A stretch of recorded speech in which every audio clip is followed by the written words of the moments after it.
Nabalitaan kong mabuti raw ang sibuyas at luya para rito. Dati sa Eco Column, ibabalik ko ito sa lugar. Ganap. At subukan muna nating pakuluan ito ng sabay-sabay. Hindi maganda, masyadong matapang ang kusaya at naging abo na ang mga leeks at luya. Kusaya talaga niyan. May iba pa ba tayong maaasahan? Bakit mo tinatakpan ang ilong mo? Amoy mabaho pa rin. Papahabain ko ang pagdidilig kaya gagawa pa ako. Mga 1 oras na ang nakalipas, di ba? Naabot ko na ang limitasyon ko, Sus Mariosep. Kapag ganyan kalakas manigarilyo sa harap ko, iinumin ko. Pinilit ako ni Mari.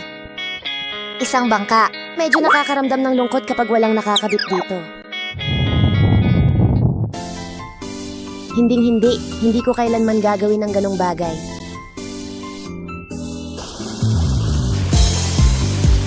At kaya, binaha ang bayan ng mga luha ni Peko at ng iba pa.